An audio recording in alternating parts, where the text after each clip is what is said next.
Zambalola asunga bino. Toyeka kandenge toyaka ba merci ebele na ba bone na biso ningi bozaka kosa bone bosa bone massivement na ba oyo nyonso ba partage ka ba émission ya sule ba oba Zambalola abambula bino abatela bino mabota na bino ezala na kimia mateya oyo boyoka yango pe bosalela yango bandeko na ngai boyoka toyaka kaka lesheki na pesa kaka mwa avant moko ya muke na makambo oyo na lobela ngo penza melelo toye kosala analyse oyo ya biso ya sule baoba na makambo etali Mike Kalambai na mwasi na ye penye Babu Kabwana bazongana basala oyo bango bakosala me biso toye tolamusa conscience ya mokili mobimba ya batata ya bamama conscience elamuka na makambo oyo me tokolobela mingi mwasi ya Mike te me biso na sule baoba tozolobela Mike Kalamba ye daza star oyo bino bobengi na musique chrétienne. La musique chrétienne batata ba mama bandeko bozana se ya sule baoba na mama leki na bino oyo alingaka bino bomela na bino mwa kopo atia ya kopo a vin blanc vin rouge esalaka tokos koka otie moke na mwa whisky moke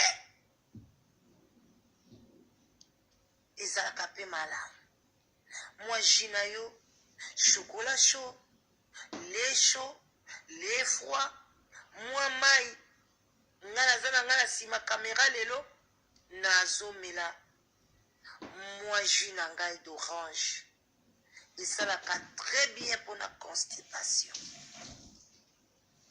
bandeko sans tarder tokoti na mozindo ya likambo ndeko mwasi peniel aza na problème te soki bokoloba bokofinga ye bokoloba asali boye akenda ba réseaux sociaux alobi boye asali boye bandeko na ngai ezali mopepe moto ezomema ye mwana mwasi ya bato innocente mwana mokie mopepe ezali komema ye mopepe wana ezali mopepe eza kowuta epai ya Mike Kalambai mopepe ya mabe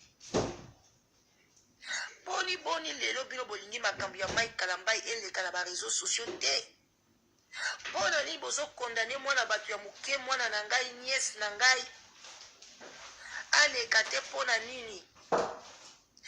nini lelo bolingi likambo ebombana bozoyo basali mabe aleki na ba réseaux sociaux aleka te mpona nini ntango Mike Kalambai aboyaki niese na ngai oyo aza na Kinshasa kuna mpona ngai naza mama leki ya bana bato nyonso elekaki na ba réseaux sociaux mpona nini bolobaka te ke eleka na ba réseaux sociaux te ya lelo nde bobandi kobomba ye mpona yembelaka bino banzembo ya ngwasuma oyo bino bobinaka na église bandeko Mike Kalambai nga mama leki na yo barespect bisika biso ezwi yo biso toye kolamusa yo conscience bandeko na nga bopartage video oyo bopartage yango ekomela Mike ekomela mama na ye ekomela bandeko ya Mike ekomela famille ya peniel meme lelo bazongani ekosimba te nazoyebisa bino nga mama leki na bino nazoyebisa bino boyoka ngai ekosimba te mpona nini boloba mama leki pourquoi bandeko na nga tomela mwati na biso esalaka tokos bandeko bolandanga attentivement na kozala molai mingi te me na koloba makambo ya motuya mpona Mike Kalambai epuis mpona bato nyonso oyo basalaka makambo ya mabe na kati ya mokili oyo bozokisaka bapota ya bato tout se paye ici bas futaka masumu na biso awa mai kalambai ozo kofuta masumu na yo bandeko soso aliaka eloko elekaka na mongongo na ye bino bozomona penye lokola eloko moko mukie me akoki na mongongo ya mai kalambai te mpo na mongongo ya mai kalambai ekoma muke bakondisa yango na bilulalula na ye na bilingalinga na ye yango mongongo na ye ekoma muke azokoka komela mbuma na ye wana te oyo akendaki kododa peniel bokoloba ndenge nini tozoloba na ndenge ya lisese bandeko na ngai botika na décortique bino siko situation bandeko na nga baoyo ya ngai baoyo balingaka sule baoba bandeko likambo ya mai kalambai eza boye mai kalambai akendeki kolinga mwana ya grande sœur na biso ya mama na biso oyo atika biso pe ya son âme mama Olangi Elizabeth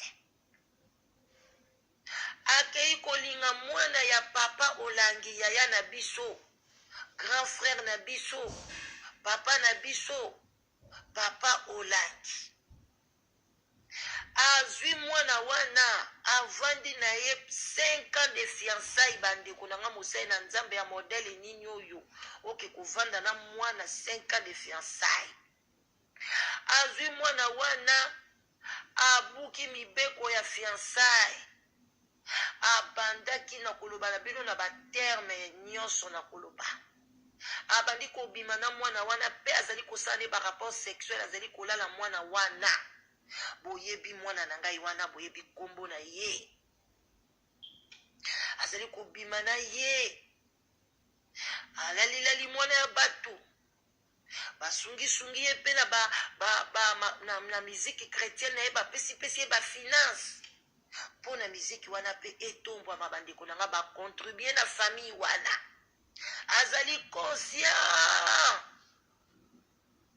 sikoyo bana nasala bino entre parenthèse mama na biso pe a son âme ndenge bomonaki mama abotaki bana na ye wana mwana oyo akokana na mama Olangi lokola mwana mwasi wana azali te mama Olangi alingaka bana na ye nyonso me alingaka mwana na ye wana koleka mpo na soko atali ye amoni fotokopi na ye alingaka mwana wana abalisa ye na libala ya kitoko bapreparaka deja makambo nyonso mpo na libala wana ezala libala ya kitoko makasi me Mike Kalambai azokisaka motema ya mama Olangi mama Olangi afukami ayoki pasi tango abandaka koyebisa mwana mobali oyo okei kobala biso tozomona ye na misala moko ya malamu te na kati na ye misala wana moye nayebisa bino yango ezali te na boyi koyebisa bino me mwana alobi mama yo osambelaka botie na mabondeli akotika misala wana libala na biso kozala malamu o nzambe alola mama mpe atiaki ye na mabondeli me mwana mobali misala wana ezali kokanga ye kaka alobi mama kochange lokola mpe mama alingaki mwana na ye wana ya mwasi mingi bandeko bolanda ngai bozala très attentive bokozwa un plus na makambo oyo mpe ata bondimeli nga lelo te Mike okoye conscience na yo koloba na kati na yo bandeko basali nyonso mpona mapapa wana azala na kimia mpona libala na bango basala yango malamu bandeko basombaki biloko nyonso ya bien ya mariage basomba robe basomba nyonso comment tu peux arriver ya kosombisa bafamille biloko nyonso wana parce que biloko wana ezalaka baparent moto basombelaka mwana bango ya mwasi basali yango Mike mwana mwasi asali yo eloko te afinga yo te yo okei mpona baintere oyo yebi olobi te nasi natondi awa na eloko ezozanga passeport rouge na kotambusa nga mokili mobimba soki natikali awa na bandoluka bavisa yo okatisi de l'autre côté mpo nozala otambolaka sans visa ndeko na nga olandi makambo ya mokili mi yo oyebi te meme na mwana mama olangi okokaki mpe boya poto okokaki mpe boya kosenzana na poto me yo otalaki wana te ndeko mobali otiki ye okei na yo de l'autre côté mama olangi nzoka nde afukamaki atomboli maboko epai ya nzambe nafukami natomboli miso epai ya nkolo yo molongani na ngai na ntango ya na libulu ya kufa nzambe opesi ngai elonga natatola bomoi na yo na bomoi na ngai yesu na kati ya molili nga nakobeleka yesu yo te mwinda bomoi yaka kobikisa ngai ye bokontinuele nga nzembo bamama mama olangi atomboli miso likolo oyebi nini atindela etela priere libabe tata otambolaka nango soki oyebaka te yaya biloko ya bato bilialia batata bokendaka kokota bamario boliakaliaka bambongo ya basi ya bato tokota nao na mwa baconseil bapapa nanga boliaka bamalédiction so boyebaka te soki mama wana tomboli maboko ekozongela yo soki na yo te na bana na yo botala mondeko Mike place mako Mike tika na yo kofinga frère Patrice alobi ne kutu abimisi ne kutu ba secrétaire tika na yo bato bazotia bakomante baofinga frère Patrice botika na bino atambolaka na libabe ya couple olangi akende papa na opesa conseil yango na bomoni place nyonso yo kokende basi babandana bango koboya yo pasi oyo monisaki mwana mama olangi fo yo mpo yokango yango ozoyoka ngo sikoyo oza lelo ndenge oza boza instable papa na kati ya mosala na yo okozala stable lisusu te motema pasi ata ozoyemba kobelela kutu nzambe te mpo nzambe ayokaka na ye yo te makambo yo osala repentance sincère te osenga mwana mwasi ya bato pardon te mpo nasalaka yo eloko te bato baseka ye epesa ye baretard mpo na lelo zwa mobali ya vi na ye tala lelo mwana mwasi ya mapeti lelo malgré azwi fiancé me nano abali te alingaka mama na ye alingaka ye moko abalisa mwana na ye mama akoti na sa mabele atikali kobalisa mwana na ye te papa oza na malédiction kokanisa te soki okoti na kati ya chambre na yo mikangeli osambeli nzambe akoyoka yo te kolanda parole balobaka te balobaka ngo ndenge nini lisusu nzambe alola les morts enterrer les morts okuta bato ebele baza na bososoli na bible te nzambe oza malamu kokotisa nga na baprofondeur ya makasi te na boyi bato bakoya koyeba mama leki azalaka nani nalingaka yango te nzambe na nga sukisanga kaka na boyi barévélation mosusu ebima na ntango oyo nazoyebisa yo Mike Kalambai oyo akoyoka yebisa Mike Kalambai kebenga na Belgique kokende na combat spirituel ya Kinshasa te bakondima yo te benga epai ya papa Mons. Je te salue papa Mons au place ozali na mosala munene oyo osalaka benga papa Mons explique problème na yo senga bolimbisi epai ya papa Mons loba ya papa Mons apesa autorisation yo okende na cimetière ya mamulangi mpona kuna ezaka na bagarde ekokokota te okende kosenga bolimbisi ndenge madilu asengaka bolimbisi na cimetière ya Franco parce que boza basali na nzambe te kokosa te non nga nasambelaka nakokende na cimetière koloba te lokuta mpona oza mosali na nzambe te oza méchant koyembaka kende na yo koyoka soni te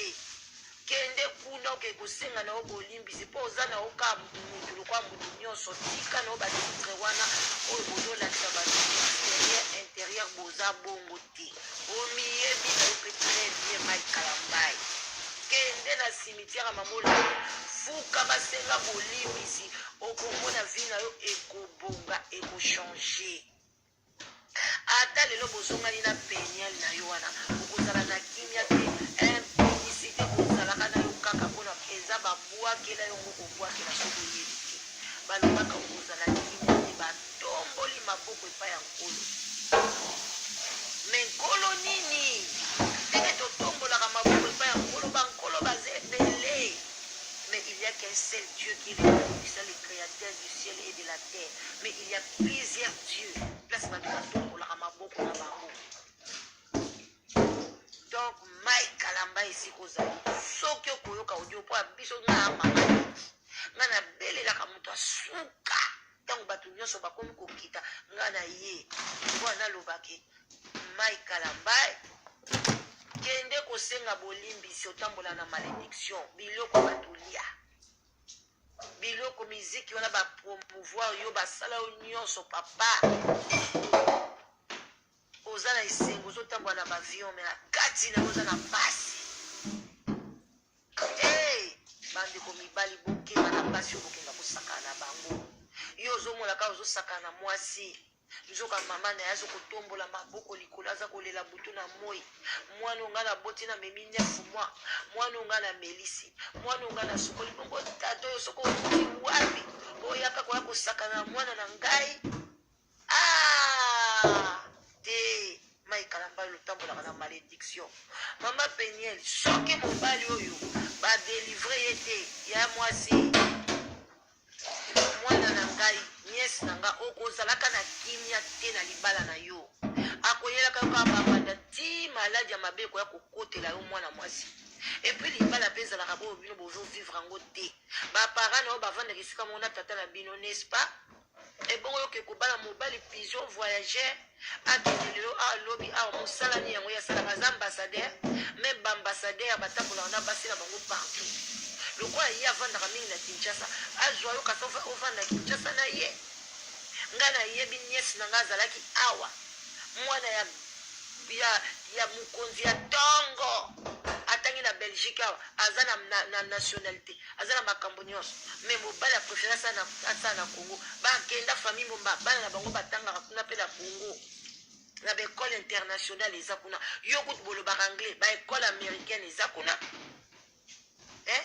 baindien bafungolisi baekole na bango bazotangisa bana na anglais ebongo bana ya kabila batangaka wapi bana kabila batanga kuna na Congo na baekole wana kende bokomisa mwana na baekole wana botanga bovanda yo mwasi kote mosusu mobali kote mosusu epuis toyoki lisusu nga na koloba nayokaki yango na émission ya paster Ngefa alobi ke mama moko aza na États-Unis bosololaka na ye bien pende yo kende kutu kose plaindre ke Mike Kalamba ere moko akomaka impuissant nga na kotiango duti te na bademo nyonso ebele oyo batindela ye atambolaka nango banda boya mwana mwasi bato bademo wana c'est normal bapesa ye bamari de nuit nyonso oyo babengana na église ya combat spirituel batindelango mpa Mike Kalamba eti babandi otinda bango bisika bikauka te soka babengani mamaka soko babengani kaka bademo bafemme de nuit nyonso babiali na bamari de nuit ye azalaka na bango na nzoto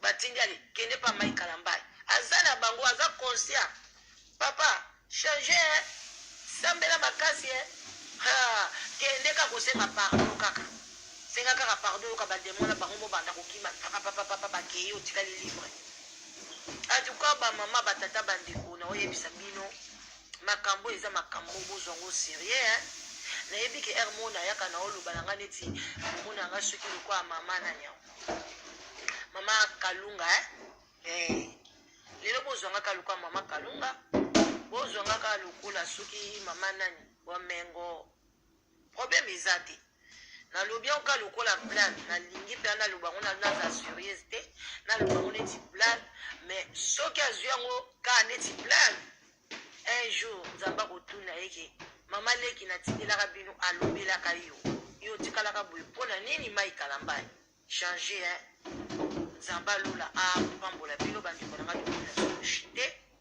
mai kalambai nga na oya lisusu te oya koloba na oyo napesi yo eza conseil ya motuya ya chere ya mbongo ebele mai kalambai soki oyoki ngai benganga mai kalambai soki okei kofukamela kuna obiki benga ngai benga la danoise napesi obenganga komimona mai kalambai wana te benga mama leki na yo loba mama leki merci mpe esalaka tokos frère patrice ayemba moninga apesi yo eloko osenga merci omoni mpe moninga loba na ye bonjour en tout cas bandeko na ngai baoyo balingaka sule baoba nzambe alola pambola bino azala na bino bopartage borepartage mission oyo ekoma pa ya mai kalambai basite ebele basite religieux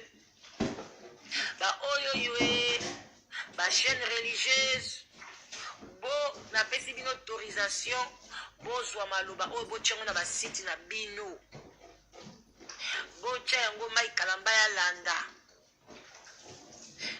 bavoix céleste batifani kuna ye basite nyonso bawapi soki bozwa yango mai kalambai alanda maloba oyo asalela yango mpo nazwa délivrance toboyi atambolaka toujours vi na ye ezalaka toujours na baproblème awa lelo so akomi kolanda basi ya baburundaise oyo basi ya baburundaise oyo bakala wana oyo bazanga bachevise oyo bazanga banini akosuka wapi ndeko mobali bomonaka mokusu babengi bino akwei crise cardiaque avant ezala trop tard mai kalambai bale sikoyo natiki yango na ka na yo nayoki bato nyonso balobeli yo me baboyi kolobeli yo verité nga na ye nalobeli yo verité koloba te nake pa paster mbi asambela mpo na nga bademona baza na oyo bakokende te o bakobakisama oyo nake pa paster soki kakenza nake pa paster bote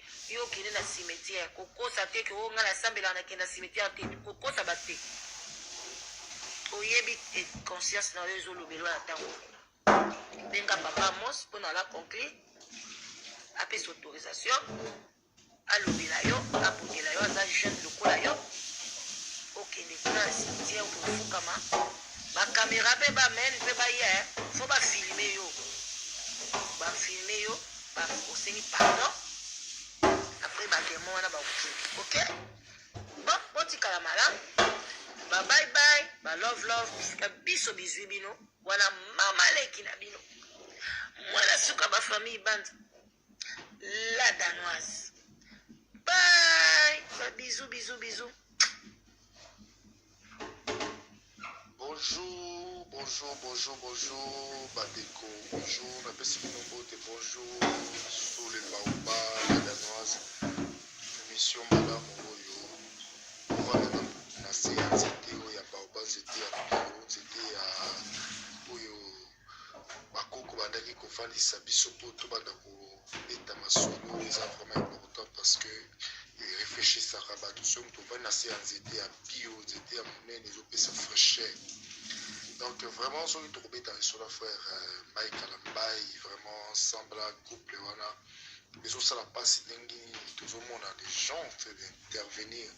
Moi, j'ai regardé beaucoup des interventions, même des serviteurs de Dieu, même des femmes servantes de Dieu, même tout le monde, classe sociale, vraiment tout autour, il y a des rien.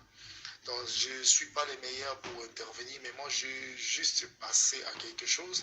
Je voulais aussi partager avec vous. Moi, personnellement, en tant qu'un homme, je ne peux pas autoriser que les gens puissent penser comme vous autres pensez, surtout vous les femmes. Pour moi, c'est qui tout comme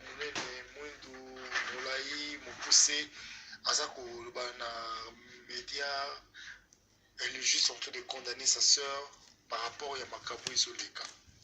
Mais moi, je me pose la question, par exemple, est-ce que c'est vraiment important que de condamner moi si voilà? Est-ce que c'est vraiment d'une, il y a beaucoup condamné parce que de toute une façon, la fille a raison. Pénien a totalement raison. Moi, je ne peux pas condamner Pénien à ta mon côté. Ce qui n'a pas ça un conseil, oui, n'a pas ça pénir un conseil parfois dans certaines attitudes par rapport il y a marambo couple naïe, parfois conseil mais condamnation dans makambo et tu vois les cas je ne le trouve pas. Mais si je peux condamner quelqu'un dans makambo c'est vrai Mike Kalambay. Vous voyez? Il y a une différence entre porter conseil et puis condamner. Parce que même la fille là, Pénier, la femme, la Pénier, excusez-moi, parce que c'est une femme mariée, quand Apostaki, Makamboyan, soldat a publié qui, couple là je pense que la fille a pris beaucoup de temps pour Asalaï. Mais ceux qui Asalaï ont raison. Azaki na bit, objectivement, peut-être que Bino va ser en Christ, ou Bino va chrétien, pour protéger pour le couple, et moi, solution, conseil, aide, peut-être, Azan a besoin d'un Koukabuana. Peut-être qu'ils ont dit, madame, on a pissé mon bain, mais peut-être qu'ils ont besoin juste nous, les chrétiens, vous, les chrétiens, pour apporter un plus, afin que Makambi, qui ne peut pas faire Mike Nanzela. Parce que nous, Naza papa, Naza mon ami aussi. Je dis ça et ça m'engage que moi, que jamais la vie n'engage, n'a pas autorisé moi n'engage ce qu'a balaki, mariage à ta ou autorisé n'a religieux, na limbo ou ma caméra sommeil n'a pas supporté jamais moi n'engage avant le mariage ou mon bal infidèle. Waza ko humilier moi n'engage parce que c'est l'infidélité, c'est déjà dit que tu n'aimes pas cette femme là. Quand tu es un infidèle, donc tu es un homme qui humilie sa femme. Tu vois? Alors, on a la et alors, je ne peux pas aussi accepter à une soeur, ou bien une femme, ou bien une maman, quelque part, au vivre. Il y a infidélité à accepter un roi Kangamono. Ils ont racaté. Ils ont racaté.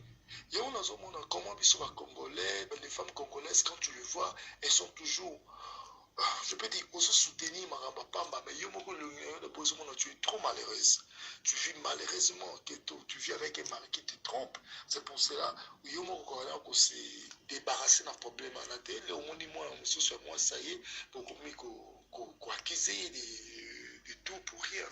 Sauf rien.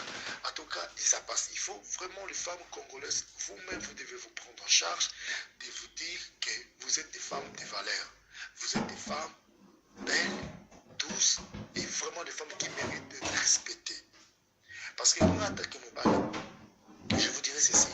Ceux qui ont mon bali, à triché, quelque part, à l'inquiété. Parce que les bisous, qui n'ont triché, n'a pas de circonstances, moi, il m'est arrivé plusieurs fois, je me suis échappé dans cette histoire-là et infidélité parce que je suis arrivé à Nalingi, mon chéri, mon par rapport, donc, tu vends, tu vends, ça peut m'azoter, tout le monde qui est papa, tout le monde est m'azoter, comme il y a na place, ça m'a besoin dans match, j'ai beaucoup pensé à ma femme. J'ai dit, si je le fais, elle sera triste, elle sera yogion. Alors, ceux qui sera qui y a la place n'a pas san. Donc, les n'a pensé pour n'a pas que oh pas ce ya pour que ça la nation nga ils sera qui n'a na kanga qui n'a problème na kati. Na bisi chérie wana momi wana na tout cas je suis marié, je peux pas, je m'excuse. Momi na tara qui en débat qui que na niveau to comment na wana na plaisir to ndo que na wana qui n'a ko arrêter et ça fait plaisir parce que je pensais à ma femme. Et ça témoignage à l'occultat des assauts. Alors, moi, je n'arriverai pas à comprendre qu'un homme qui est en train de faire l'infidélité et dit qu'il aime sa femme, en faisant ça, et tu ne penses pas à ta femme, c'est pas possible.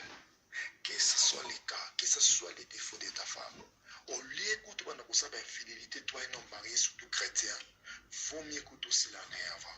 Pourquoi boire la bino? Attends, qu'il est colou, que ce soit les cas, que nous savons infidélité.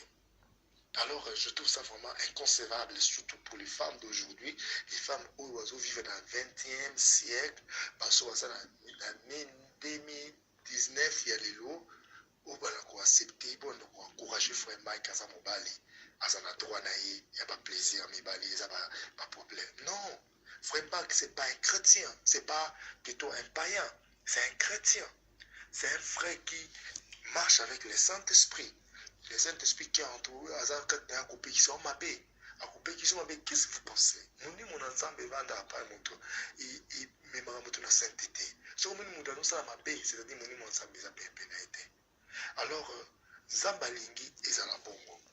Zamba préféré qu'il a humilié frère Mike au niveau où que frère Mike a la conscience à Banganzambe à s'excuser. Et alors, votre devoir, vous les femmes africaines, les femmes congolaises, c'est de soutenir votre soeur Pénienne. On a besoin de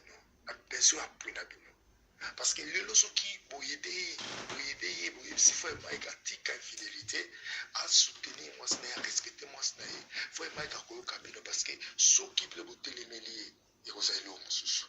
Parce que ça va voir et belé. Mais vous êtes là en train de la condamner maintenant, la victime. Victime a commis coupable. Ça se fait où? Les femmes africaines, vous devez vous réveiller. Les femmes congolaises en particulier, des belles femmes du monde, vous devez vous réveiller. Pour se réveiller, pour se valoriser. Pour payer ça, valeur na bomotonabino. Vous êtes des pères rares. Vous êtes des reines. Il y a un homme mokoboui. Et ça t'est qui. Comment désespérer la vie? Ma femme. Si c'est les mariages qui ils ont fin du monde. Non. L'autre Amida a sali mabé. Oui, a sali mabé. Amida a changé mes balles. Mais vous devez comprendre que Amida vit sa vie. Amida veut vivre heureuse. À revivre malheureuse toute sa vie parce qu'elle est là. Non, elle fait sa vie. C'est la liberté. Alors, je ne la condamne pas et puis je l'encourage pas. Je dis seulement qu'elle fait sa vie. Et c'est quand on soit conscience, ça suit conscience. Alors, pour Péniel, à vivre un frère qui est chrétien, un homme chrétien, un homme qui doit être exemplaire. Alors, Bandekolanga, Tomata, Tokita, Tozonga Nanzela, vraiment, tout va se respecter. Boutique à mon abatou, tranquille. Boutique à Péniel, tranquille, parce que quand vous dites là que Péniel a le bas qui pour le meilleur et pour le pire, on a dit, bah là, il fallait supporter. Oh mon Dieu, quand vous êtes ignorant, vous savez quoi? Le meilleur ou le pur, c'est dans d'autres circonstances de la vie. Où beaucoup dans un couple. Marque d'argent, la maladie, un problème circonstanciel et qu'on compte dans le couple. C'est ça le pire, moi, si on doit tenir fort. Mais quand il y a l'infidélité dans les mariages, l'Éternel Dieu a dit, il n'y a qu'une seule raison pour que les mariages soient divisés, où l'homme ou la femme se séparent, si seulement si il y a l'infidélité. Vous savez bien, vous le savez. Alors pour Dieu, l'infidélité, c'est injuste. C'est humiliation. C'est dissoudre, c'est faire du mal à l'autre. Alors Dieu nous le condamne. Alors laissez Péniel tranquille, qu'elle-même fasse le choix de sa vie. Si Mike Kalambai va la convaincre encore, Yakouzon Isaïe, comme la vie, elle-même sait comment elle va le faire. Alors, Mike Kalambai a un devoir le plus fort de convaincre, d'aller faire des démarches pour des Azongi la Mwansinaï. À convaincre Mwansinaï, c'est moi j'étais Mike Kalambai. Je donnerai tout au monde que cette femme-là, cette belle femme-là, me pardonne. Même si la femme-là me dit que frère Mike Kalambai, au nom de l'amour, si je veux ma femme et gagner mes enfants, je vais le faire. Peut-être après, moi si après avoir exécuté, après quand même, à l'iningai, à l'imiamour. Peut-être ça va prendre du temps, mais comme moi ça permettre à Sam et Mike doit permettre à sa femme qu'il doit changer, il doit changer. Il doit changer et changer. Alors je suis désolé. de voir vous les femmes, vous-même les femmes, les victimes, réagir de cette façon. Donnez à votre soeur qui a besoin de votre aide, de votre soutien, qui crie à votre nom. Pour que ça va sauver les banaïs. Il a sauvé les banaïs. Karaté. A sauvé pe ya babino oyo. Boko kakoloba te oyo kaka bino mo besoin ko intervenir. Il va dans salaka bongo, salaka bongo. Salaka soumise. En voyant-vous dans vos visages, on voit les hommes, vos hommes vous maltraitent. Vos hommes vont en train d'être infidèles par-ci, par-là. Quand vous ne dites pas là, vous ne dites rien, vous souffrez en Captimini, vous voulez qu'elle aussi souffre. Non, elle est une femme forte. Une femme forte, une femme sincère, qui n'a pas voulu que, à côté de la maçon Jean Mobay Naye, un homme qui se publie avec beaucoup de femmes. Moi, si Mobay a un public, alors quand Mike Kalamba azako pima na public ko poster ba photo en public ko ça en public so après azo wanga na makambo en public donc ye kaka yuma kaka parce que ça une expérience c'était parce que ça mon a 22 ans anima kaka ah non moi je l'encourage si j'étais son frère j'allais l'être là à côté d'elle pour l'encourager pour lui dire que ma soeur tu as raison. Il ne faut pas laisser que ton mari te maltraite. Surtout en cas de l'infidélité. Non, non, non, non, non, non, non. Je ne laisserai pas ma soeur. Si je suis un papa, je ne laisserai pas ma fille. Je l'encouragerai d'être forte et puis de revendiquer ses droits. Ceux qui vont pas à reconnaître ma bénédiction. Ma fille a droit de se divorcer. Elle a droit. Et alors, ça dépend quand maintenant la péniel que vraiment Kalamba a convaincu pour te azubabazongana ceux qui peuvent vraiment Kalamba a boyé. Là c'est vraiment, je dirais que c'est pas un frère, c'est pas un frère en Christ. Ceux qui Mike Kalamba a boyé péniel sans avoir fait les efforts, il y a pardon. Frère Nanga, je dis tu es un païen. Donc vraiment amour dans un pour nayo. Considération dans un panayo et aussi là. Jusqu'à présent, je te vois, mais j'attends tes démarches. J'attends que tu nous prouves que tu es capable de faire quelque chose pour convaincre que tu es un enfant de Dieu. Moutono soit bon gaka, moutono soit frère berère, moutono soit qui n'a pas des photos, ça n'a pas des photos sur dans la zéro tout cela comme ma mais quand ma payé, au sali effort, il y a que c'est humilié. Wanande nzambe. En tout cas, il y a des gens qui crient là-bas dans ma maison parce que c'est une maison vive. Il y a des gens, ma famille, en train de crier parce que la maison dérangée. Mais quand même, excusez-moi parce que je suis en train de parler, plein dérangement. Mais toutefois, les Kamnazoloba, besoin au sérieux. Besoin vraiment au sérieux. Papa, maman, pose la vraiment sage. Pour aider Banabino. Pour tirer la souffrance, parce que vous, les mamans, l'ancienne maman, vous souffrez. Attends, pour tirer la souffrance, il ne faut pas respecter Banabino. Quand il y a c'est pour les meilleurs, pour les pauvres, c'est pour la vie. Et alors, pour la vie, moins infidélité, pas d'infidélité. S'il y aura l'infidélité, c'est-à-dire que cet amour est vraiment bafoué. Alors, ne supportez pas que vos enfants souffrent comme vous, peut-être. Peut-être qu'ils souffrent en côté. Mais banana biso mikolo tozo poto bazo vivre na température ba tempérament mususu baza d'expérience mususu bon mais on d'expérience na biso te to conseiller bango mais ne les condamne pas na ba art bazo ça na ba justification na ba revendication na bango parce que c'est une autre génération de femmes qui sont vives et alors conseil n'angez avec à bongo vraiment merci la danois soko kolekisa yango pe na limi que biso nyonso tokozonga na voix quand même tokoyeba quand même kozala les gens qui réfléchissent et non topota baconseil moko ezanga ça ferait des bien tokana suki wana napesi bino nyonso mbote toumela kaka na sule baoba parce que yango vraiment c'est émission tokoki kozwa baconseil ebele merci à vous.